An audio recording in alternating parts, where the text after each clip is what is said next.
Have you ever stood in your own kitchen, in the home you built, in the life you sacrificed for, and felt like a complete stranger?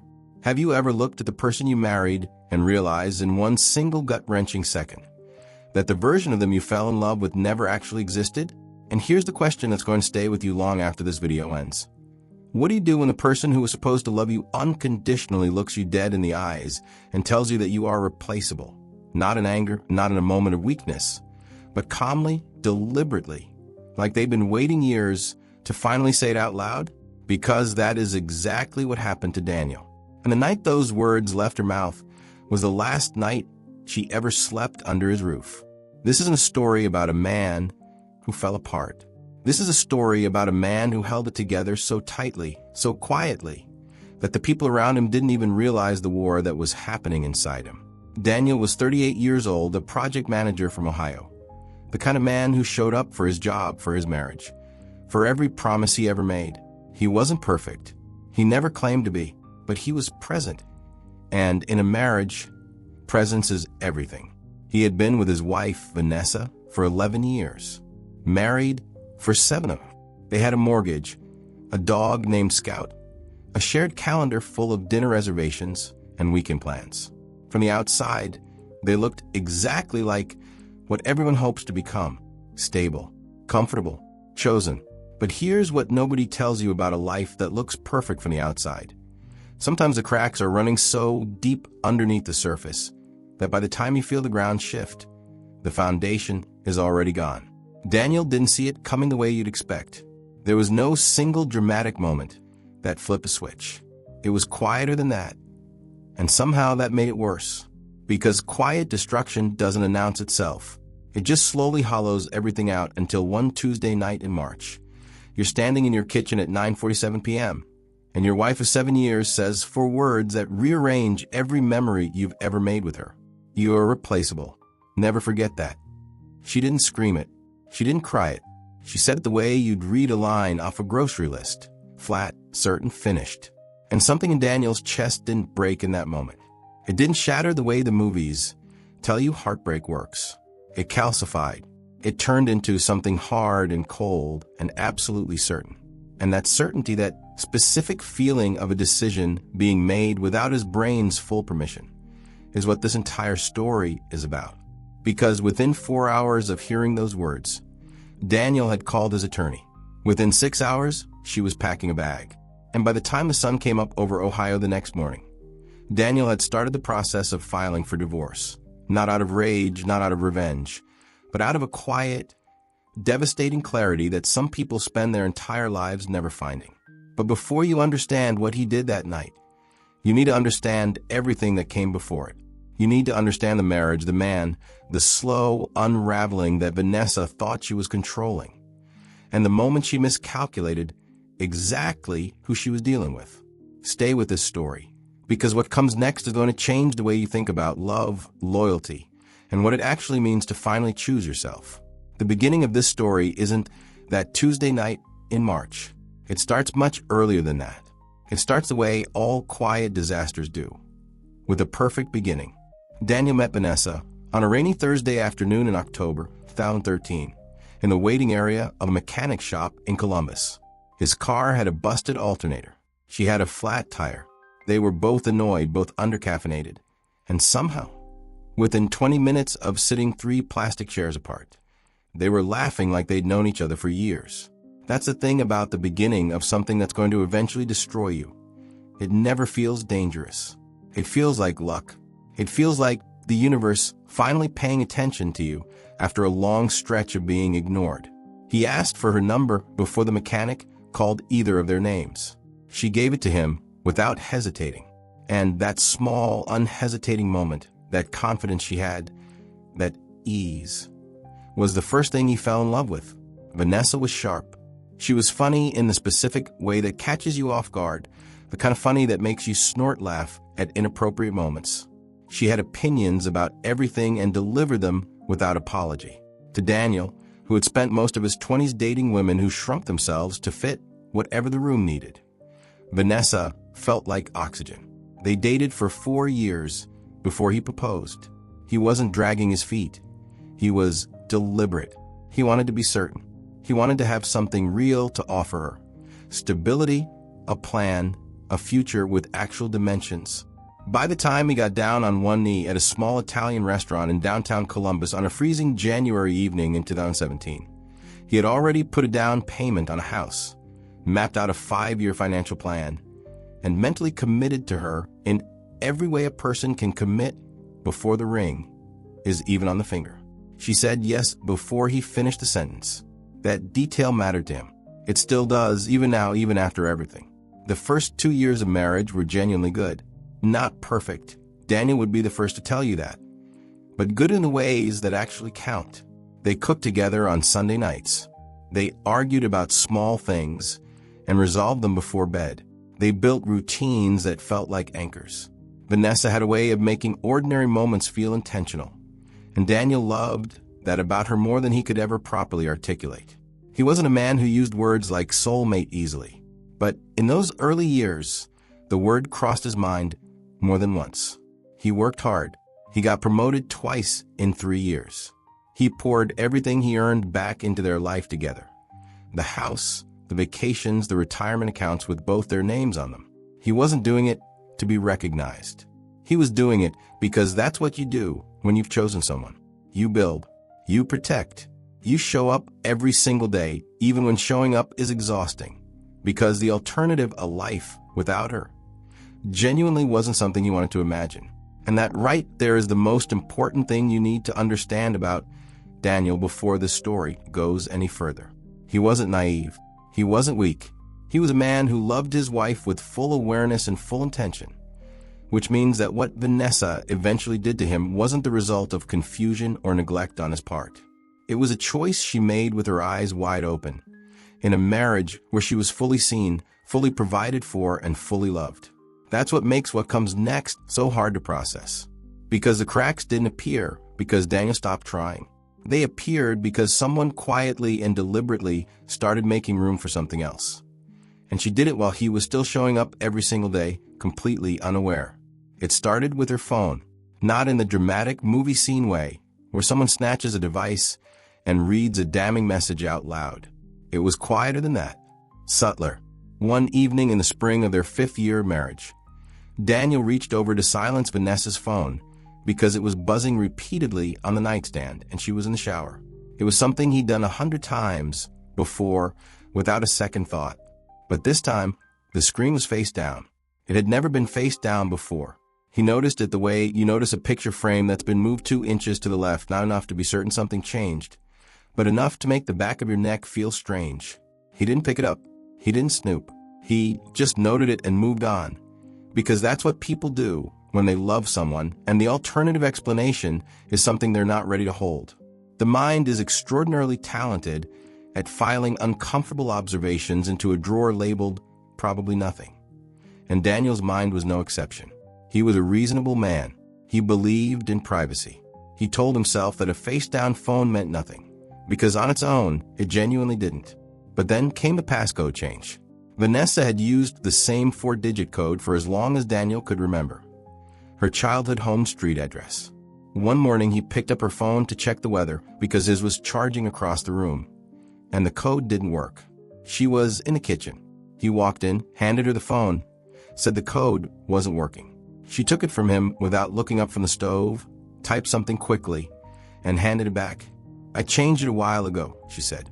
Security thing. Casual, unbothered, completely reasonable on the surface. He didn't ask for the new code. She didn't offer it. And neither of them acknowledged the specific awkwardness of a married couple suddenly having secrets on a Tuesday morning over scrambled eggs. Then came the late nights, not frequent enough to constitute a pattern, at least not one he could point to and call undeniable. A work event here, a girls' dinner there, a conference call that ran long. Each individual explanation was perfectly plausible. Vanessa had a demanding job in marketing. A social circle Daniel had always respected her independence within, and a calendar that had always been fuller than his. None of it was new, except that somewhere between reasonable and undeniable, the texture of her absence started to feel different. She came home later, but offered explanations faster. Like the answers were already loaded, before he could ask the questions. Here's what nobody tells you about loving someone who is slowly deceiving you. Your body figures it out before your brain gives it permission to. Daniel started sleeping lighter. He started noticing the timestamp on her texts when she'd leave her phone unlocked on the counter by accident. He started paying attention to the specific way she laughed on phone calls in the other room. Lower, quieter, more controlled than her natural laugh. None of it was evidence. All of it was data his nervous system was collecting without his conscious authorization. He said nothing. He watched. He kept building their life with the same hands that were starting to tremble with a suspicion he refused to name out loud, because naming it made it real. And making it real meant facing a version of his marriage he wasn't prepared to survive yet. That's the cruelest part of being deceived by someone you trust completely. The doubt arrives long before the proof. And in that gap between doubt and proof, you lose months, sometimes years. Daniel was about to lose 8 more months. There is a specific kind of loneliness that exists inside a marriage where something is wrong, but nothing has been confirmed. It isn't the loneliness of being alone. Daniel had experienced that in his 20s and knew its shape. This was different. This was the loneliness of sitting across a dinner table from someone, watching them laugh at something on their phone, and feeling like you are observing a stranger who happens to know where you keep your spare keys. It settles into your chest like weather. And by the autumn of that year, Daniel was living inside that feeling every single day. The first thing that moved suspicion from background noise to front of mind was a name, Marcus. Vanessa mentioned him twice in 1 week, both times casually, both times in the context of work. A colleague, someone from the agency's creative department who had apparently just transferred to her floor. Daniel registered the name the first time without reaction. The second time, something behind his sternum shifted almost imperceptibly. Not jealousy, exactly. More like recognition. The specific feeling of a puzzle piece appearing before you understand what puzzle you're building. He didn't bring it up. Instead, he started paying attention with the specific focus of a man who has trained himself his entire life to be rational and is now fighting against every rational instinct he has. He noticed that Vanessa had started going to the gym on Saturday mornings, something she had never once done in 7 years of marriage. He noticed she bought 3 new items of clothing in 6 weeks, which was unusual for a woman who had always been indifferent to shopping. He noticed she'd started wearing perfume on days she worked from home. Individually, each observation meant nothing.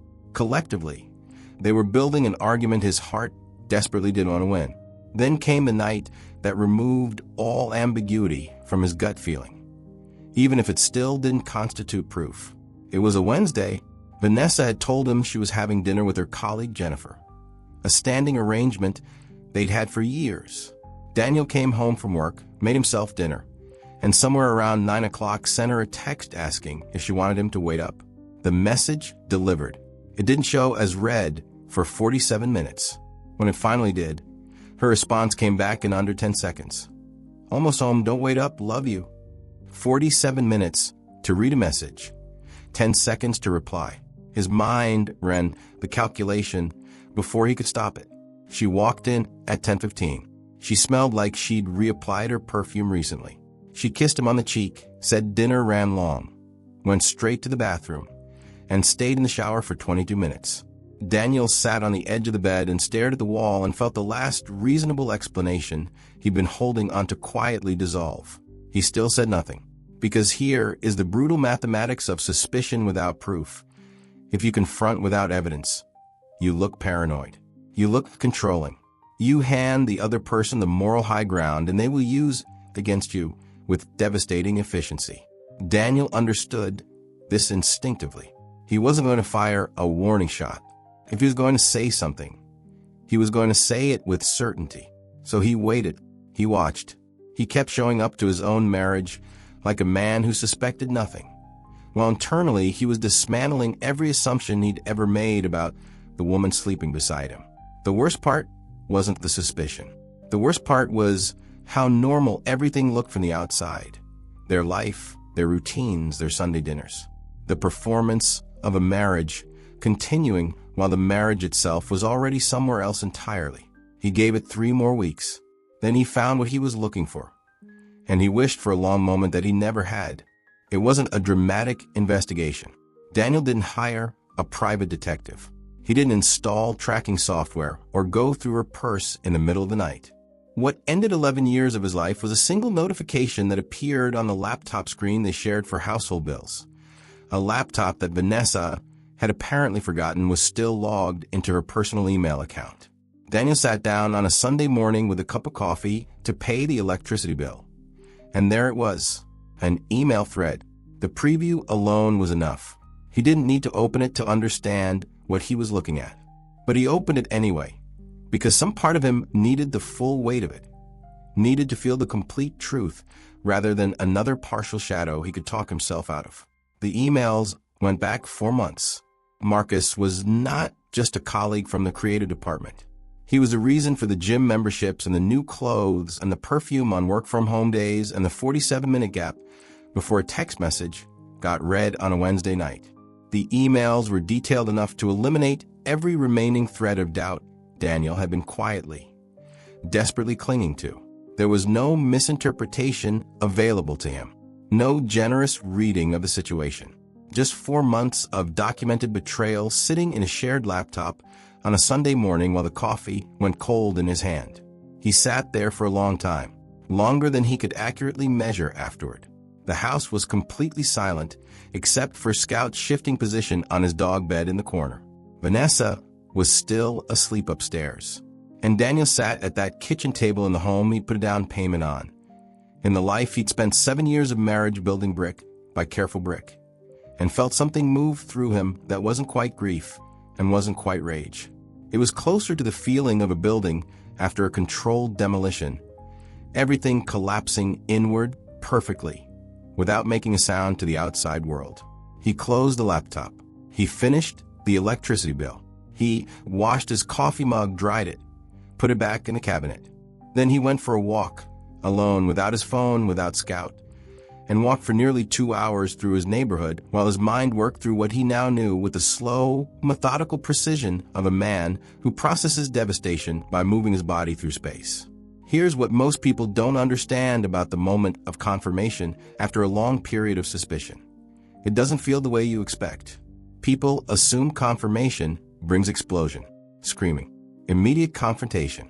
What it actually brings, at least for certain people, is a terrifying stillness. Because suspicion requires energy. It requires the constant mental labor of questioning, doubting, reevaluating.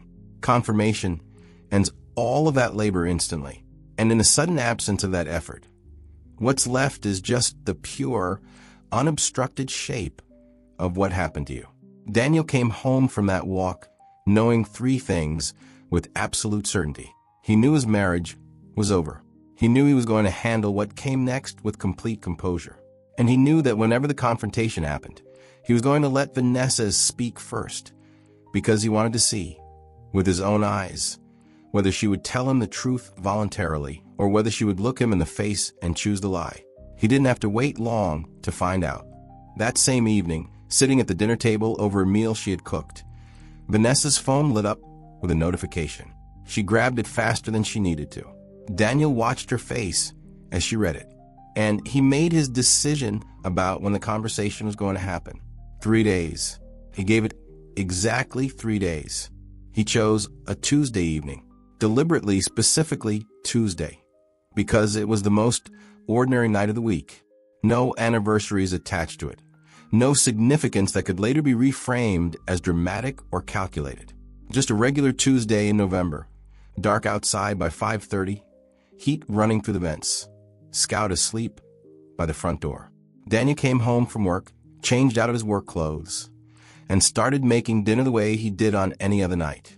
He needed the normalcy of the routine to hold himself steady for what was coming. His hands needed something to do while his mind organized itself into the conversation he'd been rehearsing for 72 hours. Vanessa came home at 6:40. She dropped her bag by the door, commented that something smelled good, poured herself a glass of wine, and sat at the kitchen island the way she had 10,000 times before. And Daniel turned from the stove, looked at her directly and said, without preamble, without building up to it, "I know about Marcus." The glass stopped halfway to her mouth.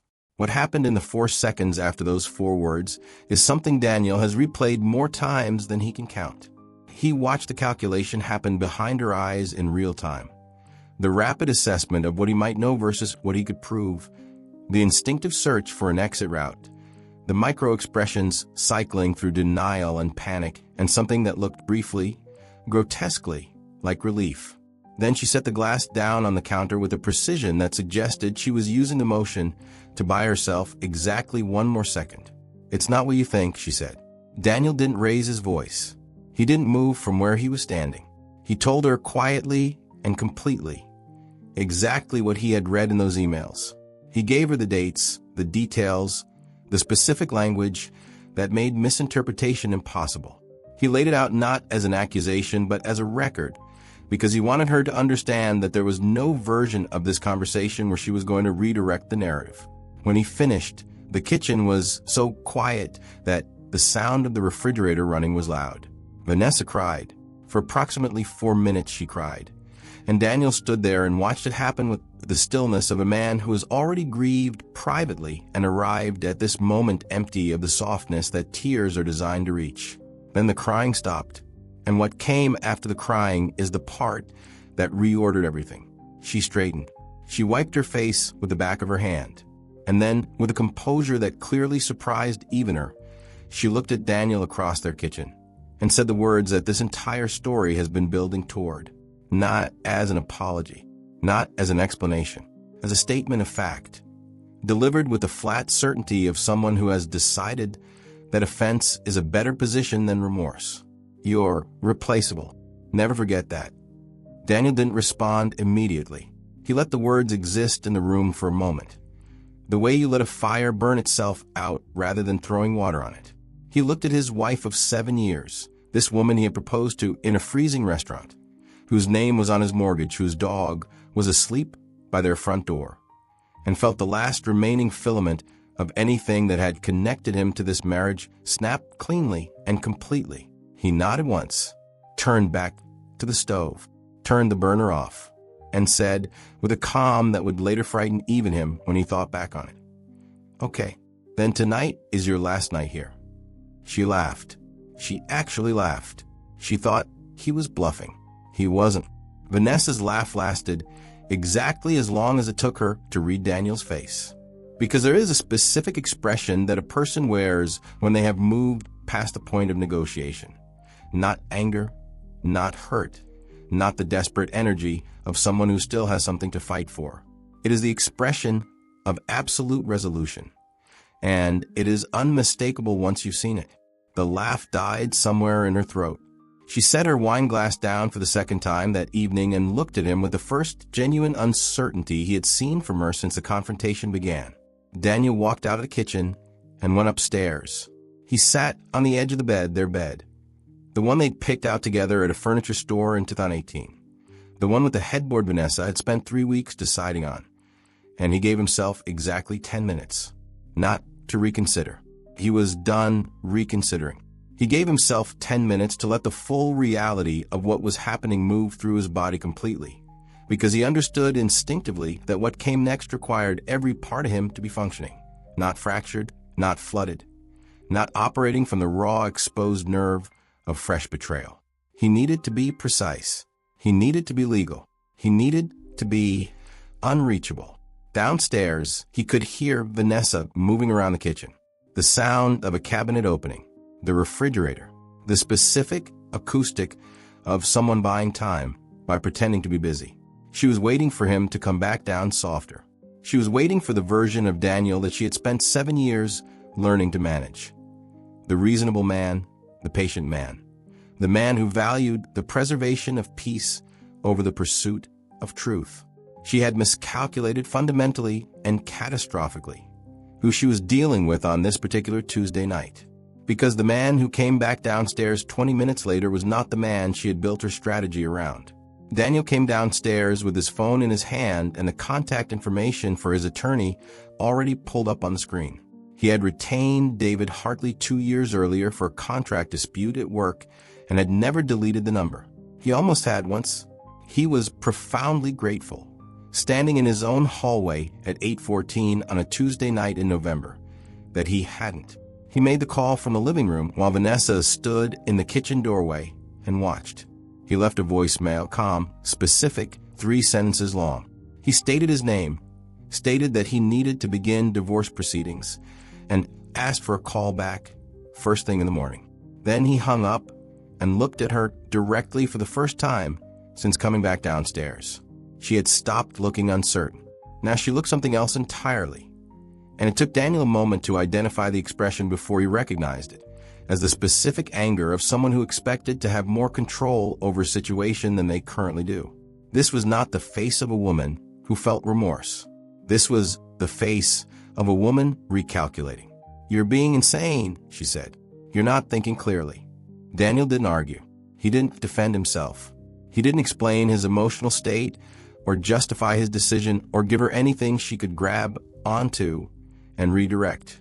He simply told her that she needed to pack enough for several days, that she was not staying in the house tonight, and that anything she didn't take with her now could be arranged through their respective attorneys later. The room went completely still. Outside, the wind moved through the trees along their street. Scout lifted his head from the doorway, looked between them once, and put his head back down. The silence before the storm had officially ended. Vanessa did not pack a bag quietly.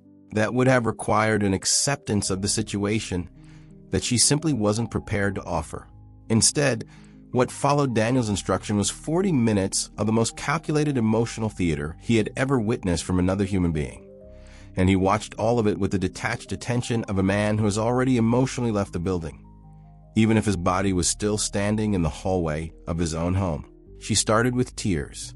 Real ones this time, not the brief, performative crying from the kitchen earlier. These were full heaving, designed to be impossible to ignore. She told him he was throwing away 11 years over one mistake. She told him she loved him, that Marcus meant nothing, that she had been confused and overwhelmed, and that what she'd said in the kitchen wasn't what she meant. The words came fast and layered, each one carefully selected to find a gap in whatever wall he'd built around himself. Daniel stood at the bottom of the stairs and listened to every word without interrupting, without flinching, without offering a single syllable of response that she could use as an opening. When the tears didn't move him, the approach shifted. She told him he was being controlling, that his reaction was disproportionate, that throwing her out of her own home on a Tuesday night was something she would make sure people knew about. There was an implicit threat embedded in that last sentence, the suggestion that the story of this night could be told in a way that made him the villain. And Daniel recognized it immediately for exactly what it was.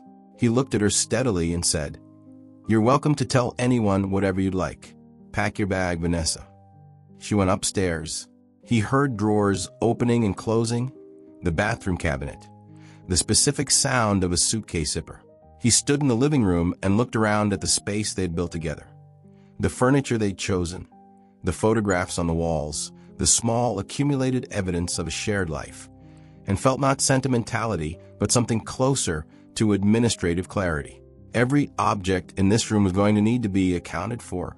Every joint account, every shared subscription, every asset with both their names attached to it. His mind had already begun the inventory before she came back downstairs 22 minutes later with one suitcase and an expression that had cycled back to something resembling devastation. She stood at the bottom of the stairs and looked at him with wet eyes and said his name. Just his name, nothing after it, in a tone calibrated to remind him of every tender moment they had ever shared. It was, technically speaking, the most effective thing she had done all evening, because it worked on a cellular level, the way certain sounds bypass logic entirely and go straight to memory. For approximately 4 seconds, Daniel felt the full 11 years of their relationship press against the inside of his chest simultaneously.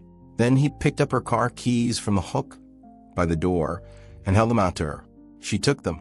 She walked past him toward the front door, stopped with her hand on the frame, and turned back one final time. "You're going to regret this," she said. Not cruelly, almost sadly, like a prediction rather than a threat. Daniel held the door open and said nothing. She walked out. He closed the door behind her. He stood in the silence of his own house for a long moment, then walked to the kitchen, filled a glass of water, and drank it standing at the sink. Scout padded in from the living room, sat beside his feet, and leaned against his leg. That was the moment Daniel allowed himself, for the first time all evening, to exhale. David Hartley called back at 7:53 the following morning. Daniel was already awake. Had been since 4:30, not from distress exactly, but from a specific alertness of a mind that has made a significant decision and is now fully committed to executing it. He'd made coffee. He'd fed Scout. He'd sat at the kitchen table with a legal pad and spent 2 hours writing down every joint financial asset he could account for: bank accounts, investment portfolios, the mortgage, 2 vehicles, a storage unit that rented 3 years ago and mostly forgotten about. By the time his attorney called, Daniel had 4 pages of notes and the focused energy of a man channeling grief into productivity because the alternative was sitting still and feeling it. Hartley was direct and efficient, which was exactly what Daniel needed. He didn't editorialize about the situation or offer sympathy beyond a brief acknowledgement that this was a difficult circumstance. He asked the relevant questions in the relevant order: length of marriage, shared assets, children, prenuptial agreement. When Daniel confirmed there were no children and no prenuptial agreement, Hartley's tone shifted slightly into the specific register of an attorney recalibrating the complexity of what he's been handed. Ohio was an equitable distribution state, Hartley explained, which meant marital assets would be divided fairly, but not necessarily equally, based on a range of factors, including each party's financial contributions and the length of the marriage. Daniel listened and took notes on the same legal pad, his handwriting getting smaller and more compressed the further down the page he went. They scheduled a formal consultation for Thursday morning. Hartley advised Daniel to begin gathering financial documentation immediately: tax returns for the past 3 years, bank statements, mortgage records, retirement account balances. He also advised Daniel, with the measured neutrality of someone who has navigated enough divorces to know how quickly they can turn adversarial, to change the passwords on every individual account he held, and to remove Vanessa as an authorized user on any credit accounts solely in his name. Daniel was already 3 steps ahead on most of it. He thanked Hartley, ended the call, and sat for a moment with the phone face up on the kitchen table. This was real now, not the eviction that had felt real in a visceral, immediate way, but this was real in the institutional sense. There was an attorney involved. There were going to be documents with his signature on them that formalized the ending of something he had once believed was permanent. He'd signed a marriage certificate in a courthouse 7 years ago with Vanessa's hand in his and their families watching. He was now going to sign a different set of documents, a loan that would legally undo every promise attached to that first signature. He drove to the consultation Thursday morning in the same truck he'd owned since before they were married. He sat across from Hartley in a conference room with a view of a parking garage and answered every question completely and without hesitation. When Hartley slid the initial paperwork across the table, Daniel read every page carefully, not because he didn't trust his attorney, but because he had spent 7 years trusting someone without reading the fine print, and he was not going to make that mistake again in any area of his life. He signed where Hartley indicated. His hand was completely steady. Walking back to his truck afterward, Daniel stood in the parking garage for a moment in the specific gray quiet of a Thursday morning and registered something he hadn't expected to feel. Not relief, not satisfaction, not the clean resolution that decisions in movies always seem to deliver. What he felt was the enormous, unmistakable weight of a chapter ending. Not painlessly, not cleanly, but permanently. His phone buzzed in his pocket. It was a text from Vanessa, 14 words long. He read it once, put the phone back in his pocket, and drove home. He didn't respond. The 14-word text from the parking garage was the opening move in what Daniel would later describe as the most psychologically exhausting 3 weeks of his entire life. Not because Vanessa had power over his decision. That decision was signed, filed, and moving through the legal system with the unstoppable momentum of something that cannot be unsaid. But because the human mind, even a resolved one, is not immune to sustained emotional pressure from someone who knows exactly which buttons to push and has 11 years of data on where every single one of them is located. The text itself was relatively measured, an ask to talk, a suggestion that they were both acting from emotion rather than reason. Daniel didn't respond, so the texts multiplied, not frantically, not in the wall of messages way that signals desperation. Vanessa was far too calculated for that. They came in at considered intervals, each one slightly different in approach, rotating through a sequence of emotional registers with the methodical patience of someone working through a deliberate strategy. One message appealed to their shared history. The next acknowledged wrongdoing in carefully limited terms. A third suggested couples therapy with the specific therapist they'd seen briefly in year 3 of their marriage. A fourth pointed out with surgical precision that divorce would affect her career stability in ways that weren't fair given her contributions to their household. Daniel read every message exactly once and responded to none of them. Then Vanessa changed tactics entirely and went lateral, meaning she stopped directing pressure at Daniel and started applying it through the people around him. His close friend Rob called on a Friday evening, clearly uncomfortable, clearly having been briefed on a version of events that positioned Daniel's response as disproportionate and impulsive. Daniel listened to Rob speak for 4 minutes, thanked him for calling, and told him plainly that he loved him, but that this wasn't a situation where outside perspective was going to change the outcome. Rob, to his credit, didn't push further. Not everyone Daniel heard from that week was as respectful of that boundary. Vanessa's mother called on a Saturday morning and spoke for 20 minutes in a tone that moved fluidly between maternal concern and barely concealed accusation. She used the word blindsided 6 times. She suggested that Daniel's decision to evict her daughter had been cruel and legally questionable. It hadn't been, a fact Hartley had already confirmed. And she implied that the people who knew them both would struggle to understand how a man could throw his wife out after one mistake. Daniel let her finish. Then he said, gently and without hostility, that he understood she was hurting for her daughter, that he bore no ill will toward their family, and that the legal process would move forward regardless. He wished her well and ended the call. What Vanessa and everyone operating on her behalf fundamentally misunderstood was this. They were applying pressure to a version of Daniel that no longer existed. The man who might have absorbed this campaign and gradually softened, who might have confused sustained pressure with genuine remorse, who might have mistaken the absence of peace for a reason to reverse course. That man had been sitting at a kitchen table reading emails on a Sunday morning for the last time.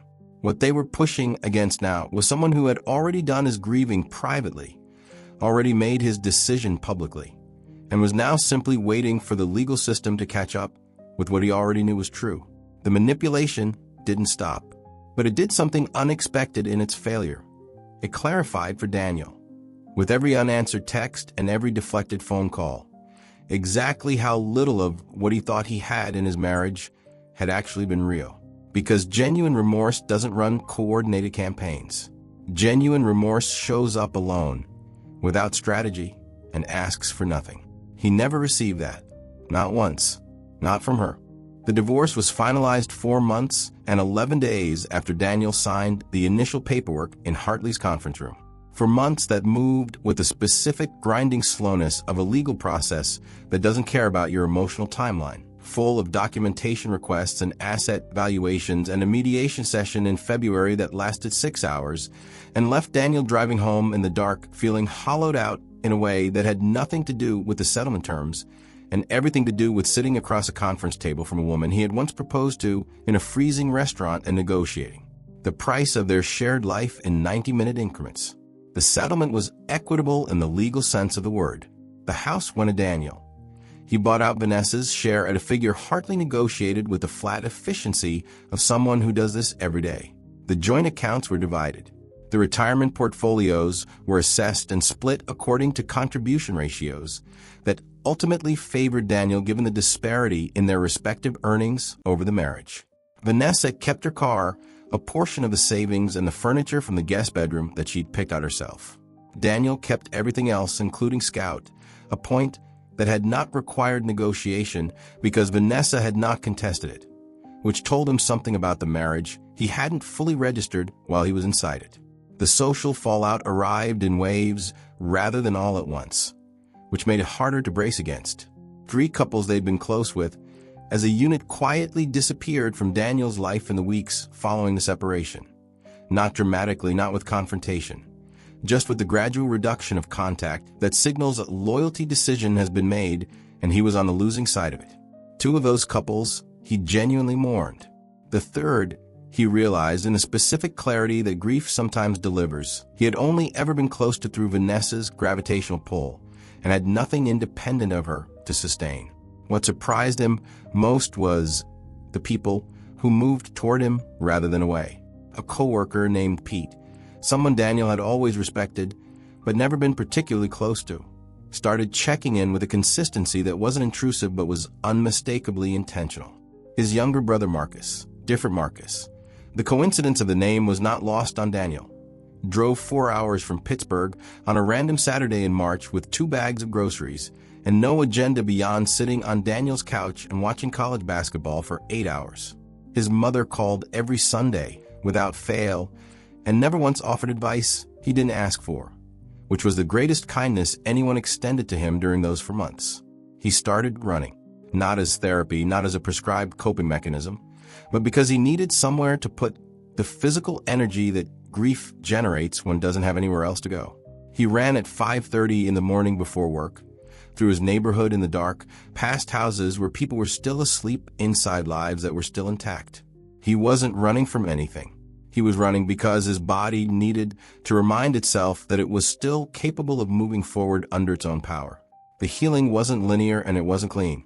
There were Tuesday nights, always Tuesday nights, for reasons that required no explanation, where the silence of the house pressed against him with a weight that felt genuinely unbearable. There were moments in grocery stores and gas stations and the furniture aisle of a home goods store where the ordinary evidence of other people's shared lives landed on him with unexpected force. He didn't perform wellness for anyone. He didn't post about strength or growth or lessons learned. He just moved through each day with the quiet determination of a man who has decided that surviving something is enough for now, and that meaning can come later. It did come later, but not in the way he anticipated. Daniel is 40 years old now. He still lives in the same house in Ohio, though it looks different than it did, not renovated exactly, but reclaimed. The photographs on the walls are different. The furniture in the living room has been rearranged in a configuration that is entirely his own choosing, oriented toward the window rather than the television, because it turns out that when nobody else's preferences are factored into a decision, you find out surprisingly quickly what you actually want. Scout is older, slower, grayer around the muzzle. He still sleeps by the front door every night, a loyalty so consistent and uncomplicated that Daniel has, on more than one occasion, found it quietly instructive. He doesn't talk about Vanessa often, not because the subject is too painful to approach, because he discovered somewhere in the second year after the divorce that constantly narrating your own wound keeps it open in ways that silence doesn't. He processed what happened, thoroughly, honestly. With a therapist, he started seeing 6 months after the finalization and continued seeing for 14 months afterward. He did the work that the word healing gestures toward without ever quite capturing. And what came out the other side of that work wasn't bitterness, wasn't a revised theory of women or marriage or love, wasn't the hardened cynicism that betrayal so often manufactures in the people it touches. What came out the other side was clarity. And clarity, Daniel will tell you, is the most underrated gift that devastation can deliver, if you're willing to do the work of receiving it honestly rather than using it as raw material for resentment.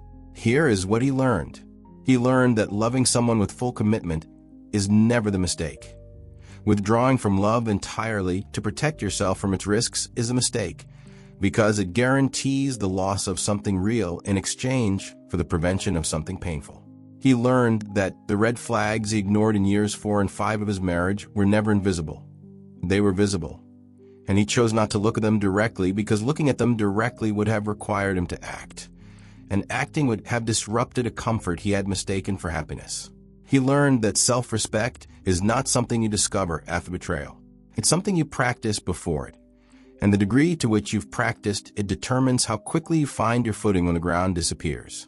He learned that the words Vanessa said to him in that kitchen, "You're replaceable, never forget that," were never actually about him. They were the words of someone who needed him to feel small because his steadiness made her feel exposed. People who are genuinely secure in themselves don't reach for weapons during confrontations. They reach for honesty. The cruelty of that sentence was a measurement of her own fracture, not his worth. And here is what he wants you to hear. If you're sitting somewhere right now inside a relationship that is asking you to accept less than you know you deserve, the moment you decide that your own dignity is non-negotiable is not a moment of coldness. It is not cruelty. It is not giving up. It is the most profound act of self-respect available to a human being. And it requires a specific kind of courage that nobody talks about enough. The courage to choose yourself not in anger, not in revenge, but in the quiet, unflinching certainty that you are worth choosing. Daniel chose himself on a Tuesday night in November with a calm that surprised even him. The house is quieter now. His life is smaller in some ways and larger in others. He runs at 5:30 every morning. He pays the electricity bill alone. He has never once regretted closing that front door.